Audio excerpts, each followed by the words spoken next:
चलिए आज हम जानते हैं दर्पण के बारे में। दर्पण क्या होता है, दर्पण के प्रकार यानी दर्पण कितने प्रकार के होते हैं, आज इसकी चर्चा हम इस वीडियो में करने वाले हैं। तो चलिए बोर्ड पर लिखा हुआ है, हम पढ़ते हैं और समझने का प्रयास करते हैं। देखिए दर्पण अर्थात मिरर क्या होता है, तो दर्पण वह चमकीला और चिकना सतह होता है, ठीक है, वाली वस्तु है जो किसी वस्तु से आने वाली प्रकाश की किरणों को परावर्तित करके उसकी स्पष्ट छवि बनाता है।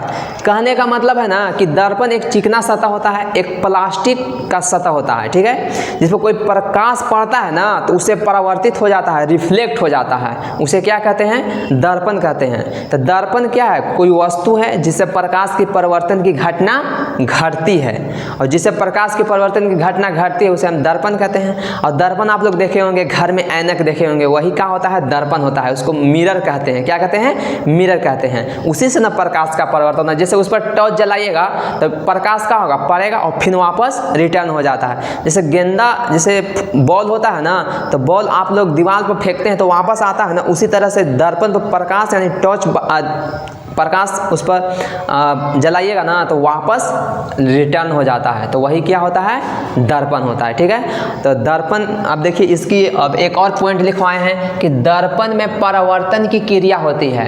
दर्पण में क्या होती है, रिफ्लेक्शन की प्रक्रिया होती है। रिफ्लेक्शन मतलब परावर्तन, मतलब उस पर प्रकाश पड़ा और फिर वापस आ गया, वही क्या होता है, परावर्तन की क्रिया होता है, ठीक है। अब देखिए दर्पण के प्रकार, तो दर्पण मुख्यतः दो प्रकार के होते हैं। कितने प्रकार के होते हैं, दो प्रकार के। कौन कौन, एक समतल दर्पण अर्थात प्लेन मिरर, ठीक है, और एक होता है गोलीय दर्पण यानी स्फेरिकल मिरर, ठीक है। तो देखिए समतल दर्पण किसे कहेंगे, तो वैसा दर्पण जिसका परावर्तक सतह सीधा होता है यानी सपाट एकदम समतल होगा।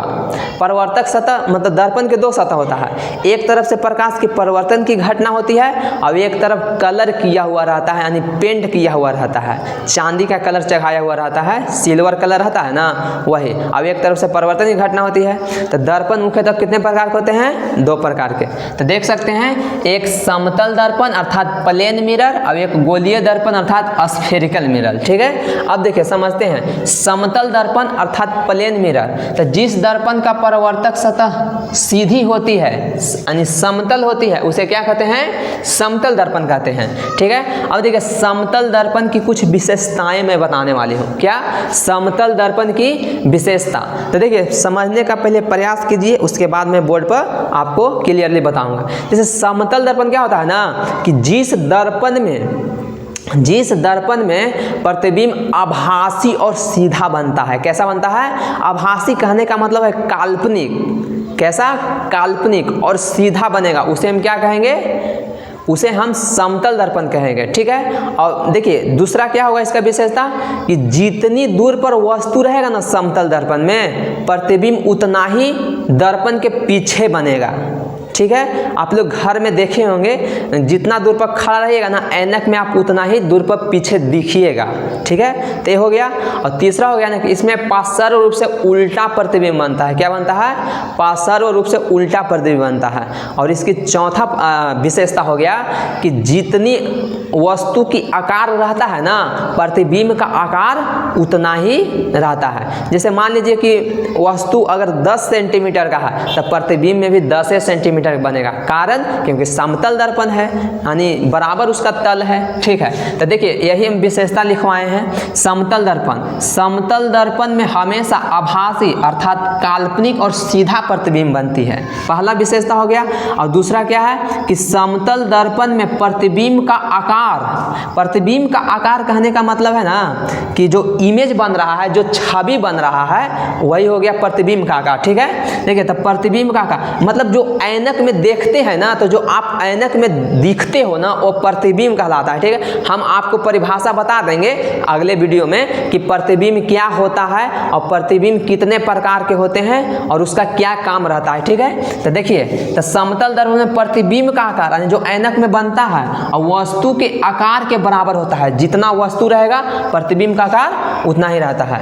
इसमें दर्पण से जितनी दूरी पर वस्तु रखी रहती है प्रतिबिंब दर्पण के उतना ही पीछे बनता है। जैसे कहने का मतलब है कि आप ऐनक के सामने खड़ा है तो आप 1 मीटर के दूरी पर खड़ा है ना, तो ऐनक में प्रतिबिंब आपको 1 मीटर पीछे बनेगा। ठीक है, देख सकते हो आप। देखिए और इसमें देखिए चौथा क्या है कि इसमें प्रतिबिंब पार्श्व रूप से उल्टा बनती है। पार्श्व रूप से उल्टा बनती है कहने का मतलब है ना कि बायां हाथ दाहिना हाथ दिखेगा और दाहिना हाथ बायां हाथ दिखेगा। अगर ऐनक के सामने जाकर खाना खाइएगा ना दाहिना हाथ से, तो आपको लगेगा ना कि बायां हाथ से खा रहे हैं। ऐसा आप लोग एक्सपीरियंस अनुभव किए होंगे। ठीक है, तो ये होता है समतल दर्पण की विशेषताएं होती है। अब हम आगे बताएंगे गोलीय दर्पण क्या होता है। तो देखिए बोर्ड पर लिखे हैं, तो गोलीय दर्पण एक गोला का भाग होता है। क्या होता है?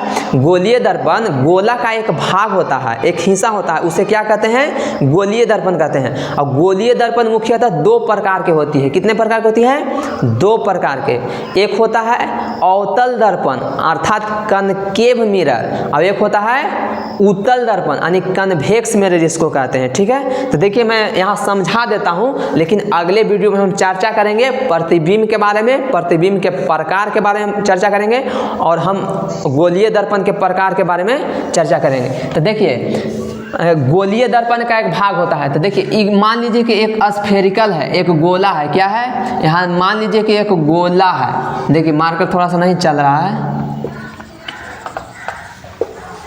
देखिए यहाँ पर एक गोला है, यहीं से दोनों दर्पण लिया जाता है। ये क्या है? एक गोला है। ठीक है, अब गोला से देखिए गोला से 2 दर्पण लिया जाता है। ठीक है, एक होता है देखिए इसको यहाँ से काट दीजिएगा ना, यहाँ से काट के ले लेंगे और एगो यहाँ से काट के ले लेंगे। ठीक है, तो देखिए समझने का प्रयास कीजिएगा। यहाँ पर देखिए हम आपको छोटा सा जगह है समझाने का प्रयास करता हूँ, यहाँ पर समझिएगा। जैसे देखिए इसको हम ले लिए, ठीक है, ये ले लिए ऐसे। अब इसको हम क्या करेंगे? एक तरफ कलई कर देंगे, क्योंकि दर्पण में एक तरफ क्या कलर चढ़ाया हुआ रहता है। क्या रहता है? कलर चढ़ाया हुआ।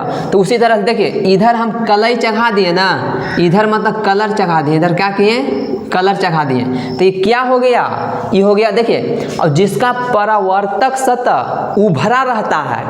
परावर्तक सतह मतलब कि जहाँ से टॉर्च जलाते हैं तो वापस रिटर्न आता है, उसी को बोलते हैं परावर्तक सतह। जिसे आप देखते हैं तो चेहरा नजर आता है, वही होता है परावर्तक सतह। अब एक तरफ देखिए हम डॉट डॉट ये दिखाए हैं ना, ये मतलब कलई किया हुआ है। क्या किया हुआ है? पेंट किया हुआ है। ठीक है, तो देखिए तो जिस दर्पण का परावर्तक सतह उभरा रहता है मतलब उठल रहता है, उसको क्या कहते हैं? उत्तल दर्पण अर्थात कन्वेक्स मिरर कहते हैं। क्या कहते हैं? Convex mirror. तो परिभाषा बना सकते हैं कि जिस दर्पण का परावर्तक सतह उभरा रहता है उसे हम कन्वेक्स अर्थात उत्तल दर्पण कहते हैं। ठीक है, फिगर आप देख सकते हैं। अब देखिए एक होता है अवतल दर्पण। अव मतलब होता है अंदर और तल मतलब होता है परावर्तक सतह। अव मतलब अंदर और परावर्तक सतह, यानी जिसका परावर्तक सतह अंदर रहता है, जिसका परावर्तक सतह धंसा रहता है, अंदर रहता है कहने का मतलब धंसा रहता है, उसे क्या कहते हैं? अवतल दर्पण कहते हैं। तो देखिए एक तरफ काटे तो उत्तल दर्पण आ गया, और एक तरफ इधर से हम काटेंगे, ठीक है, और बाहर से क्या कर देंगे? हम बाहर से कलर चढ़ा देंगे। क्या करेंगे? बाहर से कलर कर दिए, कलई कर दिए।